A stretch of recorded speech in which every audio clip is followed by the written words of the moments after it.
The rain started somewhere around the third hour of overtime, the kind that doesn't announce itself, just slides down the office windows until the parking lot lights smear into long gold streaks.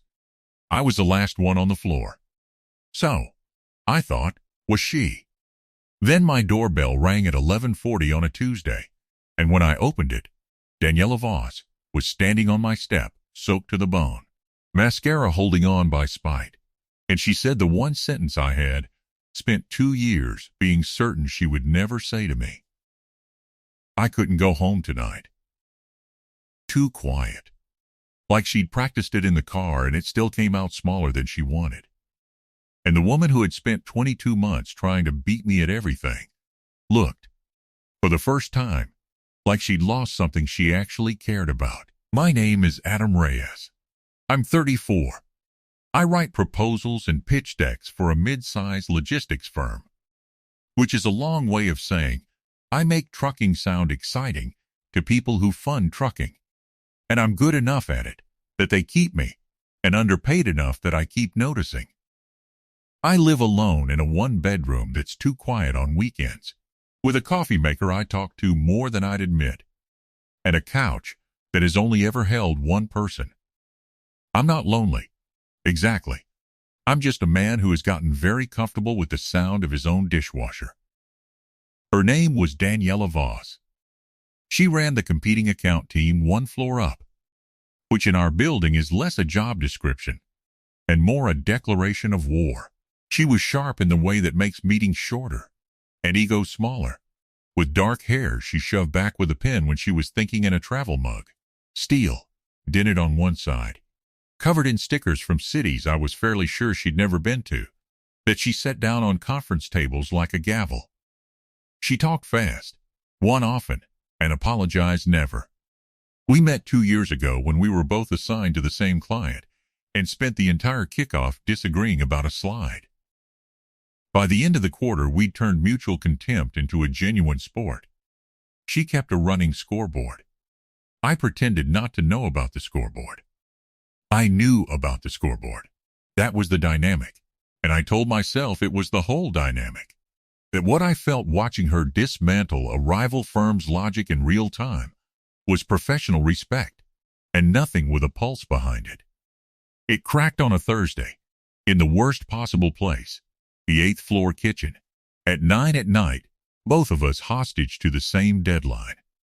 The fluorescent light up there hums at a frequency that makes you question your choices, and the whole room smelled like burnt coffee and the lemon cleaner the night crew used. She was leaning against the counter with her dented mug, not gloating, not strategizing, just tired in a way I'd never been allowed to see. I made some joke about the client, I don't even remember it, and she laughed. Not her meeting laugh, a real one, low and surprised out of her, and then she looked away too quickly, like she'd handed me something by accident and wanted it back. That bothered me more than it should have.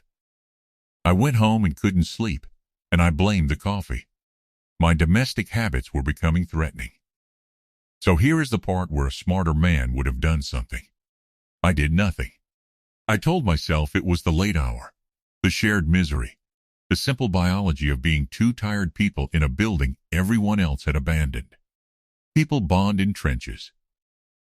That's all it was. I had a whole speech ready for myself, and the speech was airtight, and the only flaw in it was that I kept rehearsing it, which is not a thing you do about conclusions you actually believe. That is hiding with better branding. The evidence, it turned out, had been piling up where I refused to look.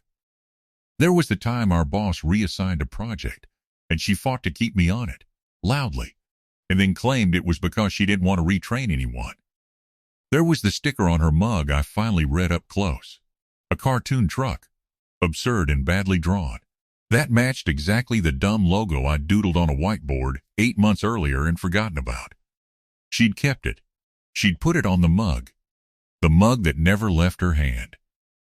And there was her assistant, Priya, who cornered me by the elevators one afternoon and said, with the flat certainty of a person done watching two idiots, "You know she clears her whole calendar on the days you two present together, right?"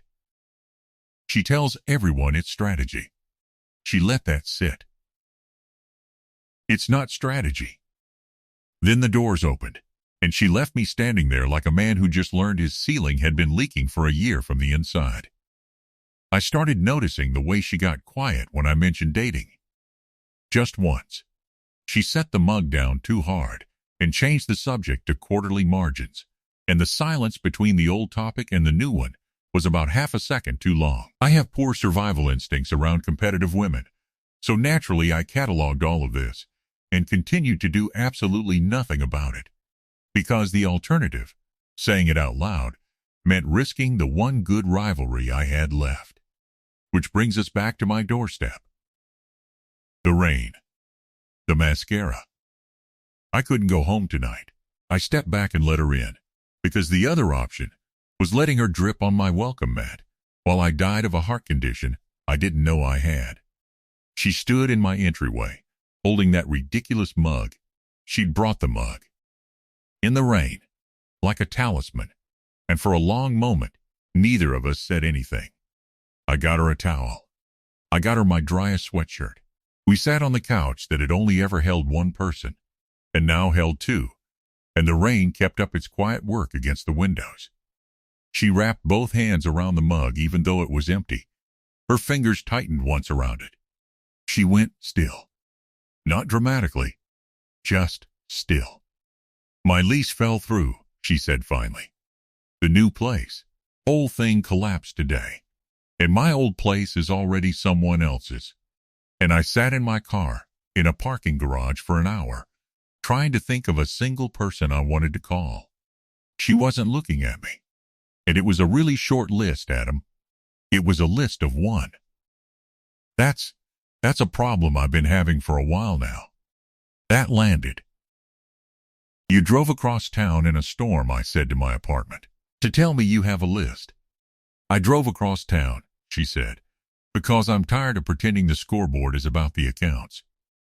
She laughed once, but it came out wrong.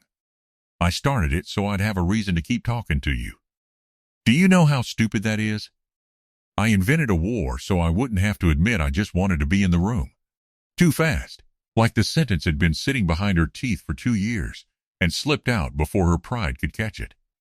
She heard it after she said it. Her eyes went a little wide, like her own mouth had betrayed classified information.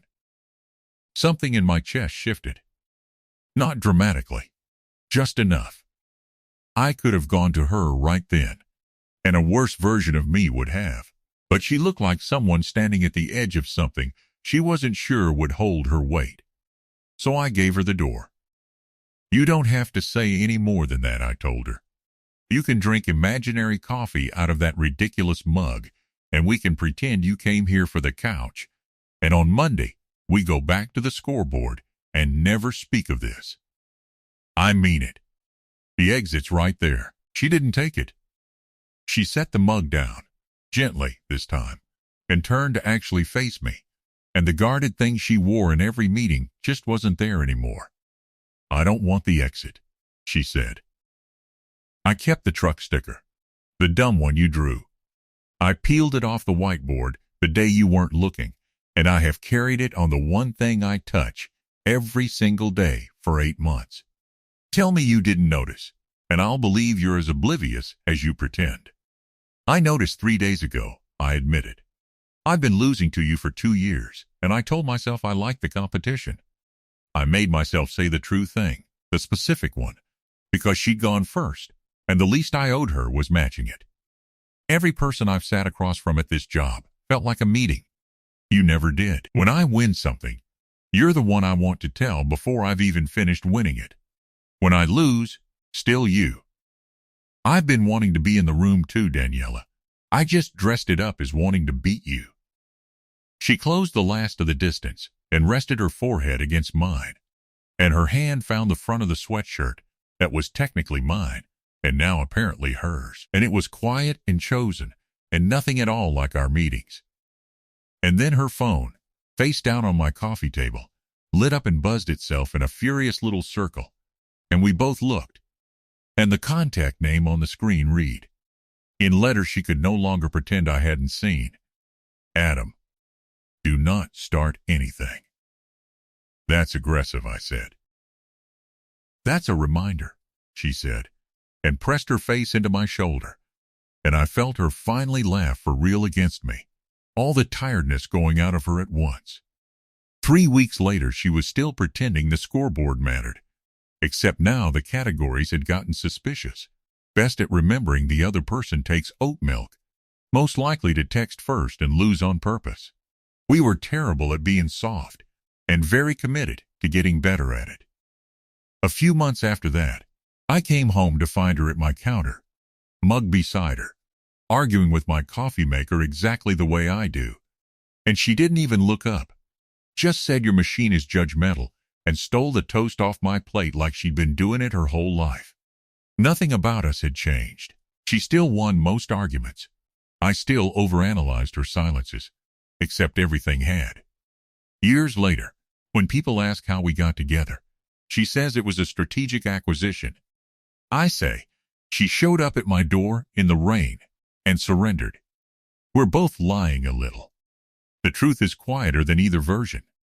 She drove across town to admit she had a list of one, and I'd had the same list for longer than I'd let myself count. And the only thing that ever changed was that we both finally stopped hiding it. It wasn't new. It had probably always been her. What would you have done if your biggest rival showed up at your door in the rain and told you the truth? And have you ever spent years calling something a competition because the real word scared you more? Tell me your story in the comments. If you liked this one, leave a like, subscribe, and I'll see you in the next video.